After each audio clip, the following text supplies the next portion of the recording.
புதிய பூமி நண்பர்கள் அனைவரும் வணக்கம். நான் ராஜ்பாபு.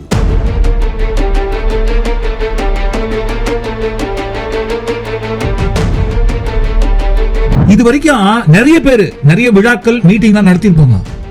அதை போல நடத்தப்படுகின்ற மீட்டிங்ல விழாக்கள்ல நிறைய நல்ல விதமான பேசி நம்ம கேட்டிருப்போம்.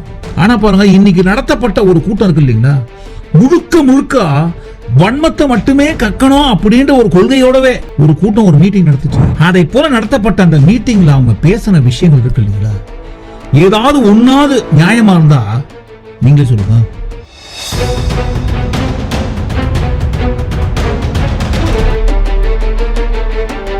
ஒரு கூட்டம், ஒரே ஒரு கூட்டம். அந்த கூட்டம் தான் ஒட்டுமொத்தமான உலகத்துக்கு முன்னோடி. மொத்த உலகத்தையுமே தன்னோட கை கட்டுப்பாட்டுல வச்சிருந்தவங்க. அந்த கூட்டம் இல்லைன்னா இந்த உலகமே கிடையாது.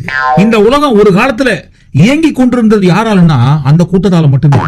அதை போல உலகத்துக்கே முன்னோடியாகவும் மொத்த உலகத்தையுமே இயக்கி கொண்டிருந்த நம்ம இன்னைக்கு எப்படி இருக்கிறோம்?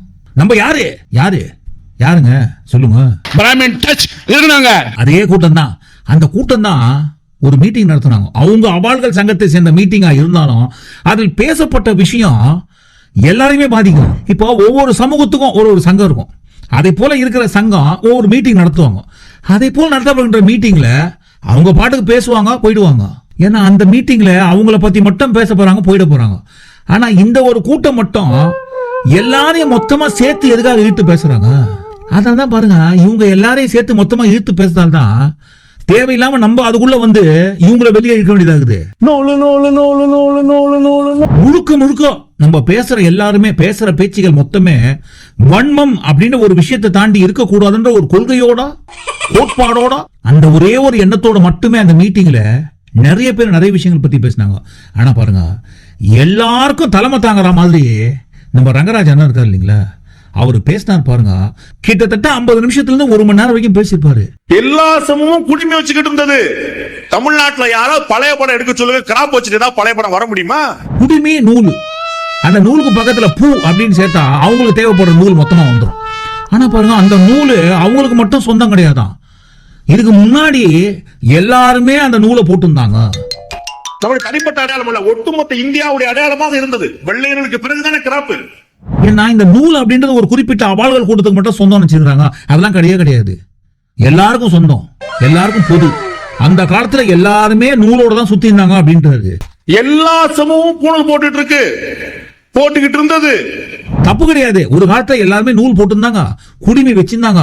சோ யாருக்கு யாரும் சலைச்சவங்க கிடையாது, எல்லாருமே ஒண்ணுதான் அப்படின்னு சொல்றது தப்பு கிடையாதுன்னா.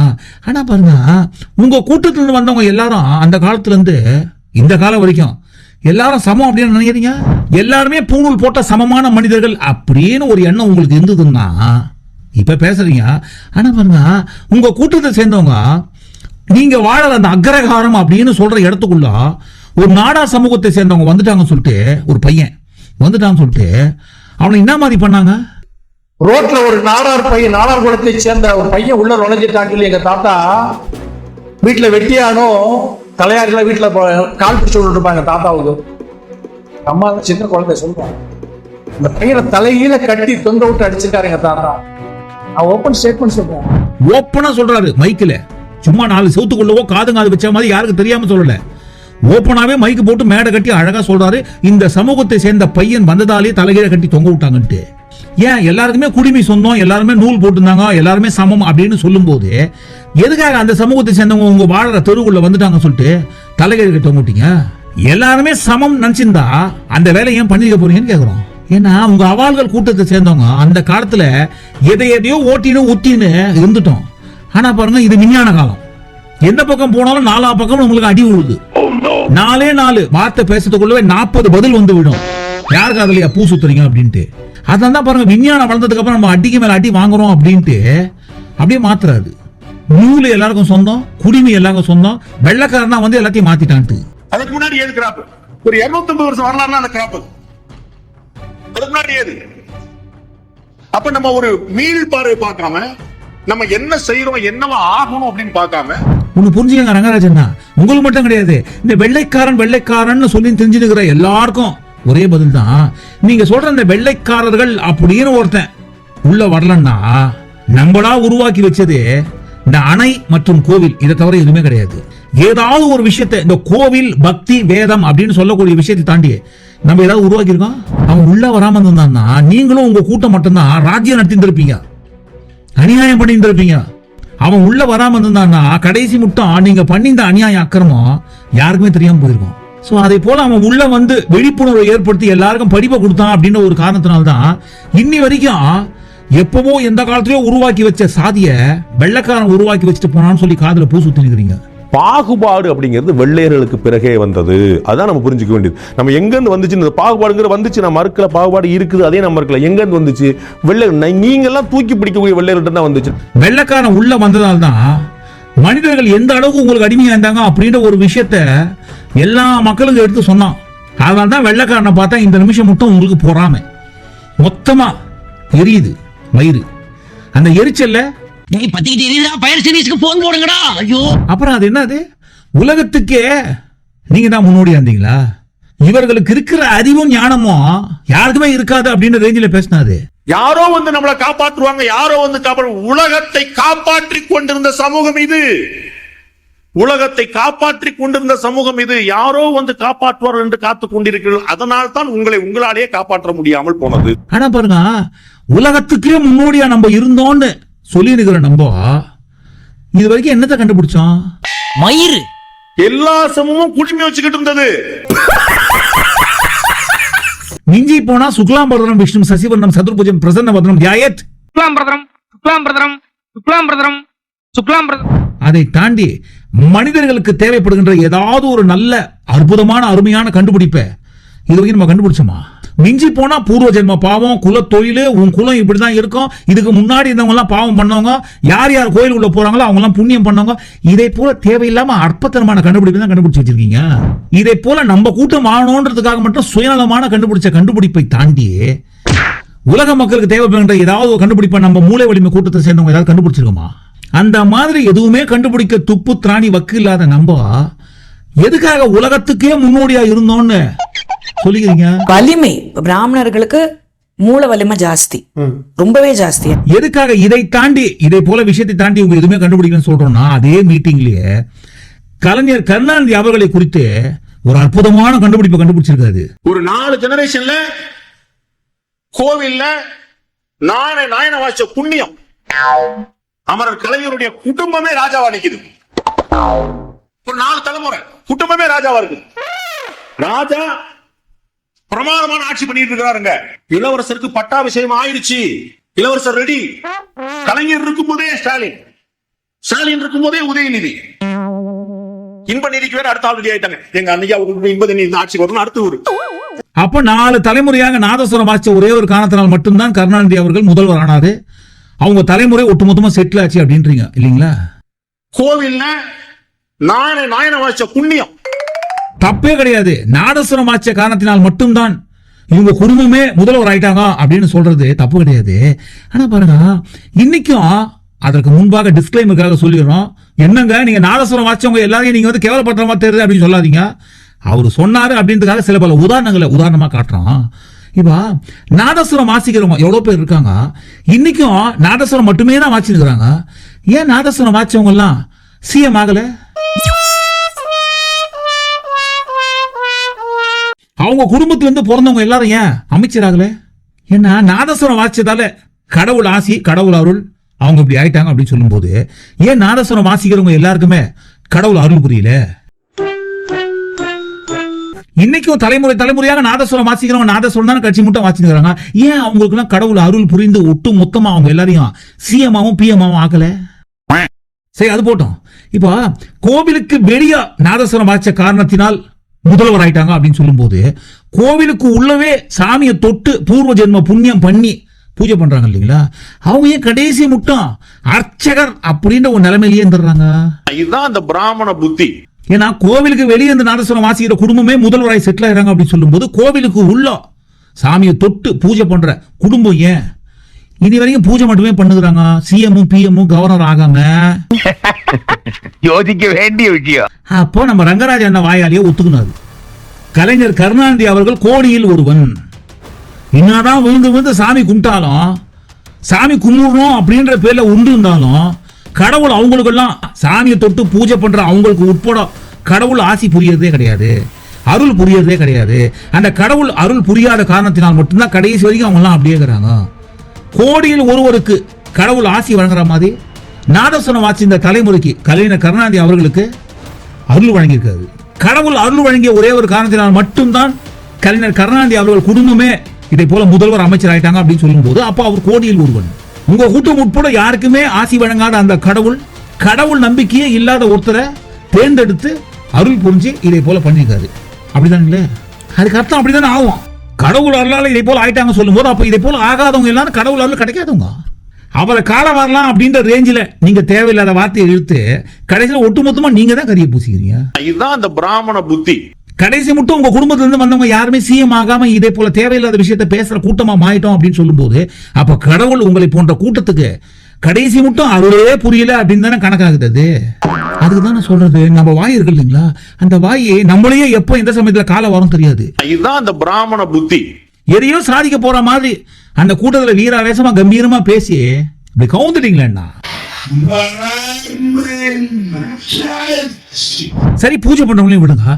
இப்ப கோவிலுக்கு வாசல்ல நின்று யாச்சகம் கேட்டு ஒரு கூட்டம் நிக்கும் இல்லைங்களா, 3 வேளை உணவுக்காக கோவில் வாசலே நிப்பாங்க யாச்சகத்துக்காக. அதை போல யாசகம் கேட்டு வாழ்ந்து கொண்டிருக்கின்ற இதை போல கூட்டம் கடைசி மட்டும் யாசகத்திற்காக மட்டுமே கோவில் வாசல்ல உட்கார்ந்து நிற்கிறவங்களை கண் தந்து கடவுள் ஏன் பார்க்கல சாமி அப்படின்ட்டு அவங்க கேட்க மாட்டாங்களா? 4 தலைமுறையாக நாதஸ்வரம் வாய்ச்சாங்க அப்படின்றதுக்காக தான் முதல்வர் ஆனாங்கன்னு சொன்னா, ஏன் சாமி நாங்க காலம் முழுக்க உங்க கோவில் படிக்கட்டிலேயே உட்கார்ந்துக்கிறோமே, எங்களும் உங்க கண்ணுக்கு தெரியலையா அப்படின்ட்டு இந்த கூட்டம் சாமி கிட்ட சண்டைக்கு போவாங்களா, போக மாட்டாங்களா?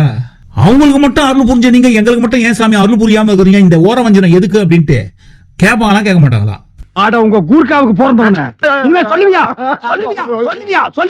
ஒண்ணு புரிஞ்சுக்கங்க, கலைஞர் கருணாநிதி அவர்கள் அந்த இடத்துக்கு வந்தான்னு சொல்லும் போது அவருடைய கடுமையான உழைப்பு, நாதா பக்தா வா இங்கே வந்தாய் மகனே அருளாசி பொழிக. இதே போல சினிமாக்கள்லாம் வந்திருந்த அந்த சமயத்துல பகுத்தறிவு சிந்தனையை மக்கள்கிட்ட கொண்டு போய் சேர்த்தாரு. கடவுள் பக்தியில உருண்டு மூட நம்பிக்கையில வாழ்ந்து இதுதான் நம்ம தலையெழுத்து அப்படின்னு இருந்த அந்த சமயத்துல அம்பாள் எந்த காலத்திலடா பேசினாலும் அறிவு கெட்டவனே. அதே போல பகுத்தறிவு சிந்தனை வசனங்கள் மூலமாக வளர்ந்தவருங்க அவரு.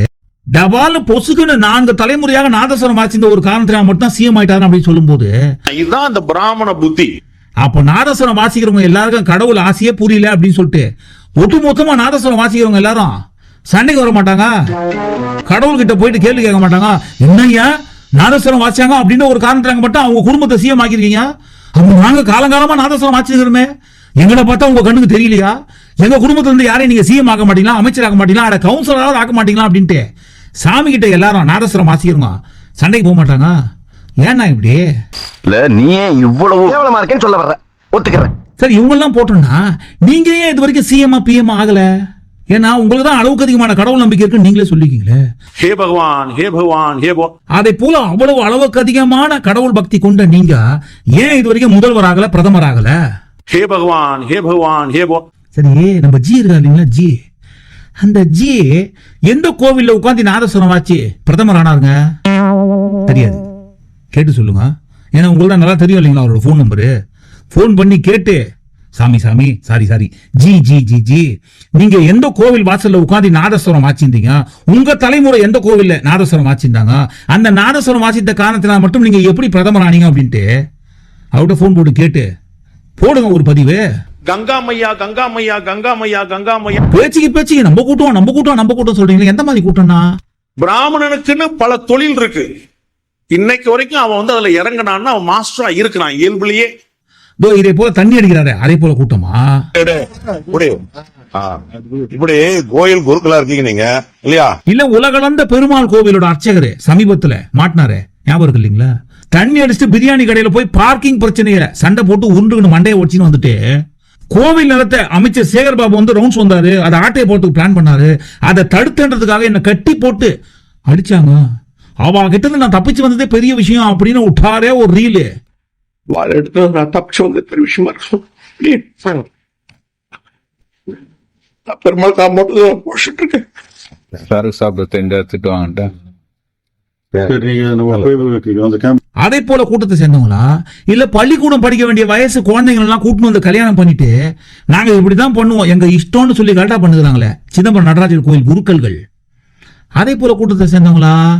இதே போல நம்ம கூட்டம் அப்படின்னு சொல்ற உங்க கூட்டம் இதே போல கூட்டத்துல எந்த வகையான கூட்டம் அப்படின்ட்டு தெளிவா சொல்லணும் இல்லைங்களா? அட போங்கண்ணா, உங்களுக்கு பேசவே தெரியல, எல்லாத்தையும் அடிங்க, கோடு முதல்ல இருந்து போடுங்க, முதல்ல இருந்து கீழே போயிட்டு மேல வந்து பேசுவாங்க, அப்பாவது ஒழுங்கா பேசுங்கன்னு பார்ப்போம். நீங்க இப்படி யோசிக்கிறதால உங்களுக்கு ஒண்ணுமே வரல. இதால இடிச்சு யோசனை பண்ணுங்க, எல்லாம் தானா வரும். மக்களுக்கு விழிப்புணர்வு ஏற்படுத்துற மாதிரி நான் நல்ல வார்த்தை அந்த மீட்டிங்ல அவ்வளவு நேரம் பேசுனதுல உங்களால பேச முடியல. அந்த மீட்டிங்ல கூட இப்ப கூட இந்த நிமிஷம் மட்டும் கூட குலத்தொழில் நான் நீங்க சொல்ற அந்த குலத்தொழில் டாக்டர் குலத்தொழில், வக்கீலா இருப்பது வாதம் பண்றது அவனுடைய குலத்தொழில், ஆடிட்டர் குலத்தொழில், அதே போல குலத்தொழில் அப்படின்னு சொல்ற நீங்க உங்க கூட்டத்தை சேர்ந்தவங்க மட்டும்தானே காலங்காலமா பரம்பரையா அந்த குலத்தொழிலை செஞ்சிருந்தாங்க. உங்களை தாண்டி உங்க சமூகம் அல்லாத மற்ற சமூகம் யாராவது டிகிரி படிக்கணும்னு சொன்னா 3-4 தலைமுறை தாண்டி முதல் பட்டதாரிய இப்பதான் பாக்குறாங்க. எங்க கொழு தாத்தா படிக்கலங்க, எங்க தாத்தா படிக்கலங்க, எங்க அப்பா படிக்கலங்க, நான் தாங்க எங்க குடும்பத்துல முதல் முறையாக டிகிரி வாங்குறேன்னு சொல்ற குடும்பம் இன்னைக்கு இருக்குது. அதுக்கு காரணம் படிப்பு அப்படின்ற ஒரு விஷயம் எங்களுக்கு மட்டும்தான் சொந்தமானது அப்படின்ட்டு அந்த காலத்துல இல்ல இந்த காலத்தையே சொல்லிக்கீங்களே, உலகத்தையே நம்ம தான் கட்டுப்பாட்டுல வச்சு கட்டி ஆண்டுந்தோம் அப்படின்னு சொல்லிட்டு இதே போல தனக்கு தானே நம்மளே ஓப்பனா வந்து மேடை கட்டி மைக்கு போட்டு ஒப்புதல் வாக்குமூலம் கொடுக்கறதுக்கு வேமா சூசோ இல்லாம ஏன்னா அப்படி பண்றீங்க? கேட்டாக்கா நமக்கென்று ஒரு ஐடென்டி கிரைசிஸ் உருவாக்கிட்டாங்க அப்படின்றாங்க. யார் உருவாக்குனாங்க? நீங்களே தான் உருவாக்குனீங்க. அடுத்த சமூகம் நீங்க வாழற தெருவுக்குள்ள வந்தா தலைகீழ கட்டி தொங்க விடுற அடையாளத்தை உங்களுக்கு நீங்களே தான் உருவாக்கினீங்க. இந்த நிமிஷம் மட்டும் நாங்கெல்லாம் யாரு தெரியுமா? ஓய், நாங்கெல்லாம் அவாள்கள் கூட்டத்தை சேர்ந்தவங்க. அவாள்கள் கூட்டம்னா யாரும் தெரியுமா? ஓய், சாமிய தொட்டு பூஜை பண்ற அவர்தான் ஹையஸ்ட் இன் சொசைட்டி. போன ஜென்மத்துல பண்ண புண்ணியம். இதே போல ஏதோ ஒரு குறிப்பிட்ட சுயநலம் அப்படின்னு ஒரு ஐடென்டி கிரைசிஸை உருவாக்கி வச்சீங்கன்னு ஆனா விட்டாங்க பாருங்க ஒரு ரீல் அந்த மைக்ல. இவங்க எல்லாம் அடுத்தவர்களை உருவாக்கி அதுவும் அரசர்களாக்கி பார்க்கணுன்ற ஒரு நல்ல எண்ணத்தோட வாழறவங்களாம். அது என்ன புத்தி? இதுதான் அந்த பிராமண புத்தி. அதே போல புத்தியோட மற்றவர்களை வளர்த்து விட வேண்டும் அப்படின்ற ஒரு நல்ல எண்ணத்தோட வாழற நல்லவங்க. அதுக்கு உதாரணமாகத்தான் சாணக்கியனை காட்டினாரு. இவரோட சேனல் பேர் சாணக்கியன் இல்ல, ஒரிஜினல் சாணக்கியன். மௌரிய சாம்ராஜ்யம் அதை உருவாக்கியவன் சாணக்கியன்.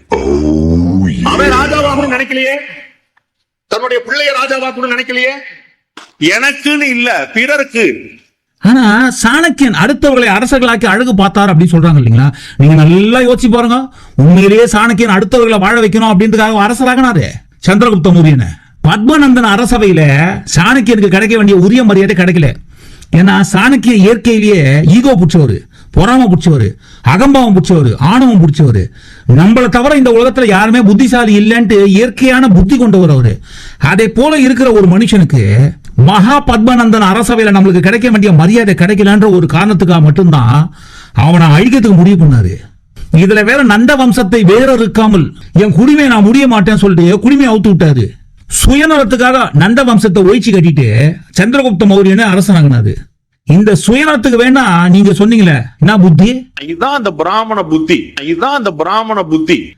அந்த புத்தி பர்ஃபெக்ட்டா மேட்ச் ஆகும், வச்சுக்கோங்க, தப்பு கிடையாது. இதுல வேற பாருங்க, பெருமைக்கு கடவுளுக்கு அப்புறம் கடவுளை சாமின்னு சொன்னா அதுக்கு அடுத்த வார்த்தை உங்களை மட்டும்தான் சாமின்னு சொல்லியிருக்கிறோம். அதே போல கடவுளுக்கு அடுத்தபடியாக இந்த கூட்டத்தை மட்டும் சாமின்னு சொல்லுங்க சொல்லி சாமியா வந்து சொல்லிச்சு. அதே போல மரியாதை நீங்களா எடுத்துக்கினீங்க.